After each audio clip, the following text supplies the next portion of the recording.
प्यारे बच्चों नमस्कार। आपके अपने YouTube channel MJ study point पर आप सभी का हार्दिक स्वागत है। आज के इस वीडियो में हम जानेंगे NMMS एग्जाम 2020 के अंदर जो मैथ के जो क्वेश्चंस आए थे वो किस किस प्रकार के आए थे, उन सभी को हल करेंगे। इससे पहले वाले वीडियो में हमने 2019 में जो प्रश्न आए थे उनको देखा था।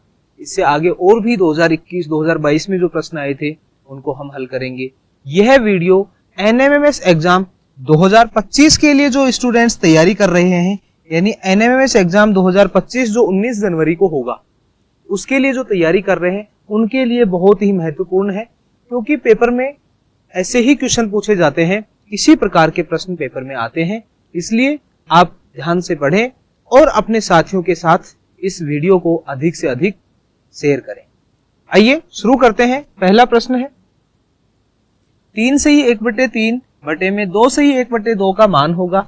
ऐसा प्रश्न हर बार पेपर में आता है। हमने 2018 के 2019 के दोनों पेपर में देखा कि ऐसा प्रश्न आता है। देखो ये मिक्स्ड फ्रैक्शन है, पहले इसको सिंपल फ्रैक्शन में चेंज करेंगे। 3 को 3 से गुणा करेंगे, 1 को जोड़ देंगे, 3 तिया 9 और 1 10, यानी 10 बटे में 3। फिर भाग का निशान है तो भाग में, और 2 दूनी 4 और 1 5, कितना आ जाएगा 5 बटे में 2। अब देखो 10 बटे में 3, भाग को हम किस में चेंज करेंगे, गुणा में। तो इसके बाद में जो संख्या आ रही है 5/2, ये कितनी हो जाएगी 2/5, यानी 5 एकम 5, 5 दूनी 10। ऊपर 2 को 2 से गुणा करेंगे तो कितना आ जाएगा 4 और नीचे 3। तो 4 को हम 3 से भाग देंगे तो कितना आएगा 1 सही 1/3 आएगा। ये कैसी है, मिक्स्ड फ्रैक्शन है और ये अपना इम्प्रॉपर फ्रैक्शन है। तो इसका जो सही उत्तर होगा 1 सही 1/3। तो ऑप्शन 1 जो होगा वो इस क्वेश्चन का सही उत्तर होगा। अगला प्रश्न है 2.73 भाग में 1.3 का मान होगा। देखो 2.73 को हम क्या लिख सकते हैं, दशमलव हटाएंगे तो बटे में दशमलव की जगह 1 आ जाएगा, बाद में 2 अंक है तो 2 जीरो, भाग का निशान ऐसे कैसे। फिर 1.3 है तो दशमलव हटाएंगे, दशमलव की जगह 1 और बाद में केवल एक ही अंक है 3, तो उसकी जगह 1 जीरो आ जाएगा। तो 273 273 बटे में 100, भाग को किस में बदलेंगे, गुणा में। तो 13/10 का क्या हो जाएगा 10 बटे में 13, 1 जीरो से 1 जीरो कट जाएगा। क्या 13 से इसमें पूरा पूरा भाग जा रहा है, जा रहा है। कितने से 13 एकम 13, यहाँ इसको काटेंगे तो 13 दूनी 26, फिर 1 रह जाएगा और ये हो जाएंगे 13, 13 एकम 13, यानी अपने पास ऊपर तो आ गया 21 और बटे में 10, यानी 1 जीरो है बटे में, तो 1 अंक के बाद में क्या लग जाएगा दशमलव। तो इसका जो सही उत्तर होगा वो कितना आ जाएगा 2.1। तो ऑप्शन नंबर 1 जो होगा वो इस प्रश्न का सही उत्तर होगा। अगला प्रश्न है निम्न में से कौन सी संख्या पूर्ण वर्ग नहीं है। अपने को देखना है ऐसी कौन सी संख्या है जो पूर्ण वर्ग नहीं है। देखो 0 ज्यादा दिख रहे हैं, तो ध्यान रहे अपने को कि पूर्ण वर्ग संख्या वो नहीं होती जिसमें 0 कितनी हो, 3 हो, 5 हो, क्योंकि पूर्ण वर्ग संख्या वही होगी जिसमें 0 कितनी होंगी, 2 होंगी, 4 होंगी, 6 होंगी, 8 होंगी। देखो इसमें 0 कितनी है 4, तो पूर्ण वर्ग हो सकती है। इसमें कितनी है 2, इसमें कितनी है 3, इसका मतलब ये इसका राइट आंसर होगा, ये एक पूर्ण वर्ग संख्या नहीं है। देखो 100 कितने का वर्ग है 10 का, 10,000 कितने का वर्ग है 100 का, 121 कितने का वर्ग है 11 का, लेकिन 1000 जो है किसी का भी वर्ग नहीं होता है। अगला प्रश्न है दिए गए चित्र में कोण x का मान होगा। देखो यहां पर इसमें ये दिया हुआ है, ये भुजा इस भुजा के बराबर है, और हम जानते हैं किसी भी त्रिभुज में अगर जो भुजाएं बराबर होती हैं तो उनके सम्मुख कोण यानी उसके सामने वाले कोण आपस में क्या होते हैं, बराबर। ये भुजा इसके बराबर है, इसके सामने कोण कितना बन रहा है x, तो इसके सामने भी ये जो कोण बनेगा ये कितना बनेगा x, और यहां पर ये कितना दिया हुआ है 90 डिग्री का कोण दिया हुआ है। अब हम इसमें एक प्रॉपर्टी काम में लेंगे त्रिभुज की, ट्राइंगल की प्रॉपर्टी कौन सी, the sum of interior angle of triangle is 180 degree. त्रिभुज के अंतः कोणों का योग 180 डिग्री होता है। अंतः कोण क्या है, एक तो 90 डिग्री है और प्लस में x, प्लस में ये वाला कितना है x, और इज इक्वल टू कितना आ जाएगा 180 डिग्री। प्लस का है तो इस तरफ जाके किसका हो जाएगा माइनस का, x और x कितना हो जाएगा 2x is equal to 180 degree minus 90 degree. तो यहाँ 2x का मान कितना आ जाएगा, 180 में से 90 को माइनस करेंगे तो कितना आएगा 90, यानी x के साथ 2 मल्टीप्लाई में इस तरफ जाएगा तो कहां चला जाएगा भाग में, x का मान कितना आ जाएगा यहाँ से 45 डिग्री। तो ऑप्शन नंबर 1 जो होगा वो इस प्रश्न का सही उत्तर होगा 45 डिग्री 45 डिग्री। अगला प्रश्न है आकृति का उचित जालक चुनिए कि इसमें से कौन सी ये जो अपना एक सिलेंडर दिया हुआ है, बेलन दिया हुआ है, इनमें से किस आकृति से बना सकते हैं? पहला तो दिमाग में ये होना चाहिए कि बेलन के अंदर दो वृत्त आते हैं, एक तो ऊपर आता है और एक नीचे आता है। इसका मतलब 3 तो होंगे नहीं, ये ऑप्शन तो वैसे ही कट गया अपना, ठीक है। और दोनों एक दूसरे के अपोजिट होते हैं, एक ऊपर होता है एक नीचे होता है। देखो ऐसा है कहीं? अब इसके अंदर देखें तो दोनों एक तरफ दे रखे हैं, तो ये ऑप्शन भी नहीं होगा। यहाँ दोनों एक तरफ दे रखे हैं, ये भी नहीं होगा, क्योंकि एक ऊपर है एक नीचे है। तो ये जो ऑप्शन होगा, ऑप्शन नंबर 1 इस प्रश्न का सही उत्तर होगा। ऐसा एक कागज मान सकते हैं, इसको जब हम फोल्ड करेंगे तो ये आसानी से अपना पास क्या बन जाएगा, एक सिलेंडर बन जाएगा। अगला प्रश्न है, यदि p बराबर -1 हो, p की वैल्यू -1 हो, तो 3p - 2 + 6 का मान होगा। यहाँ हम क्या करेंगे, p की जगह -1 रख देंगे 3, p की जगह -1 -2 + 6। यहाँ ध्यान रखिएगा बेटा, -1 और -2 कितना हो जाएगा, -3 प्लस में 6 इज इक्वल टू 3 को जब हम -3 से मल्टीप्लाई करेंगे, ये प्लस का है ये माइनस का, क्या आएगा, -3 को 3 से करेंगे तो 9 और प्लस में कितना है 6। माइनस के 9 है और प्लस के 6 है, तो अपने पास कितना आ जाएगा, -3। तो ऑप्शन नंबर जो सेकंड होगा वो इसका राइट आंसर होगा, -3 इज करेक्ट आंसर। अगला प्रश्न है, 1 से 10 तक की विषम संख्याओं का माध्य होगा। 1 से 10 तक जितनी भी विषम संख्याएं हैं उनका माध्य कितना होगा। देखिए 1 से 10 तक विषम संख्याएं हम पहले लिख लेते हैं, 1, 3, 5, 7 और 9। ये संख्याएं वो हैं जो 1 से 10 तक आती हैं और विषम संख्याएं हैं। अपना माध्य का फॉर्मूला क्या है, मीन कैसे निकालते हैं, प्लस सभी संख्याओं का क्या कर देंगे, योग, और बटे में ये कितनी संख्याएं हैं, 1, 2, 3, 4, 5, ये लो 5।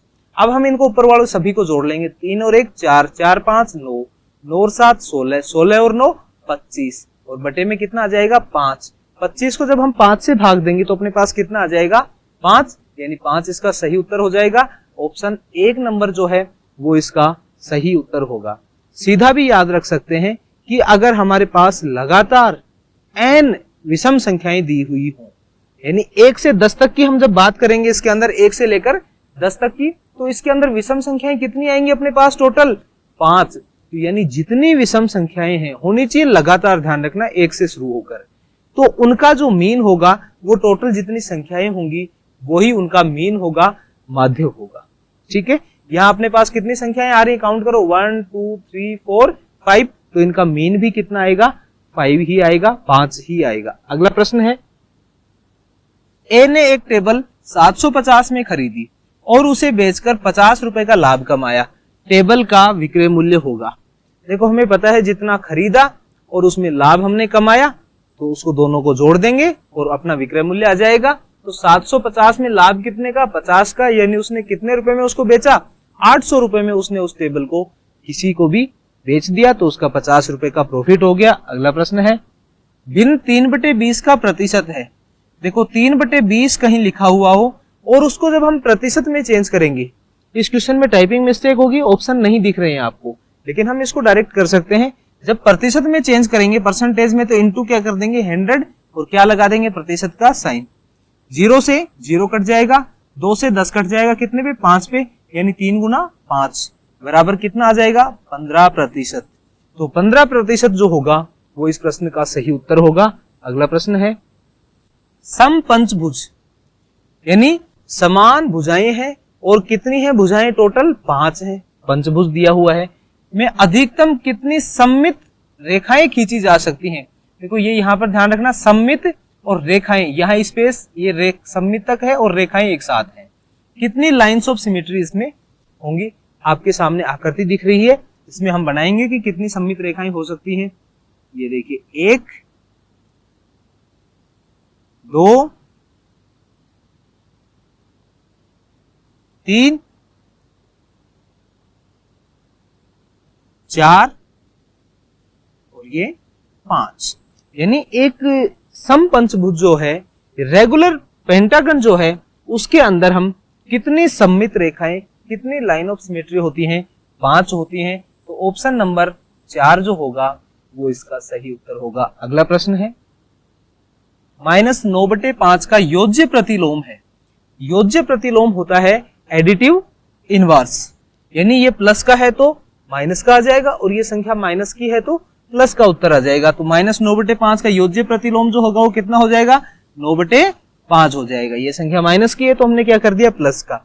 अगर संख्या प्लस की होती तो उसका योज्य प्रतिलोम क्या आ जाता, माइनस का आ जाता। अगला प्रश्न है 4/3 की पावर 0 गुणा 4/3 की पावर -1 गुणा 4/3 की पावर 1। देखिए पावर किसी की भी अगर 0 होती है तो ध्यान रखिए उसका मान कितना होता है, 1। चाहे आप कितनी भी संख्या लिख दें तो इसकी पावर 0 तो कितना हो गया, इसका मान 1।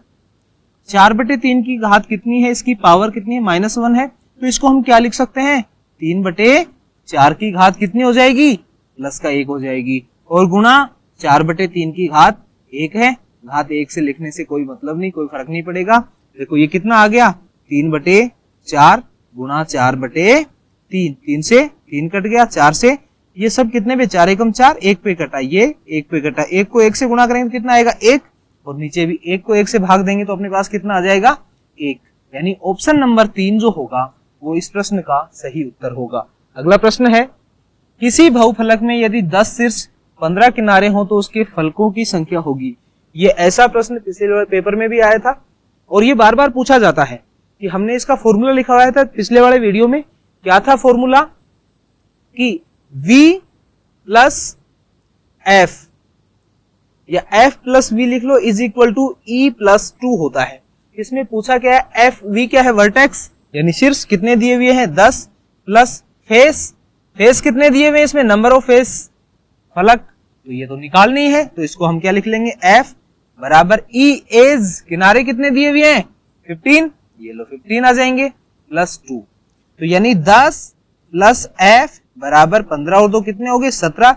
यानी f की जगह हम कितना लिखें, 7, क्योंकि 10 में 7 जोड़ेंगे तो कितना हो जाएगा 17, तो 7 जो होगा वो अपना राइट आंसर होगा, ऑप्शन नंबर 4 इसका सही उत्तर होगा। ये आयलर सूत्र है, आयलर फॉर्मूला है, इसको ध्यान रखना है, इंपोर्टेंट है ये। अगला प्रश्न, एक वर्ताकार सीट की परिधि 132 मीटर है तो वर्ताकार सीट की त्रिज्या क्या होगी। एक सर्कुलर सीट है अपने पास, उसका पेरीमीटर अपने को दिया हुआ है 132 मीटर, तो उसकी जो रेडियस होगी वो अपने को फाइंड आउट करनी है। यानी जो पेरीमीटर का फॉर्मूला है वो अब इसमें काम में आएगा। सर्किल का पेरीमीटर क्या होता है 2πr और इसकी वैल्यू अपने को कितनी दी हुई है 132।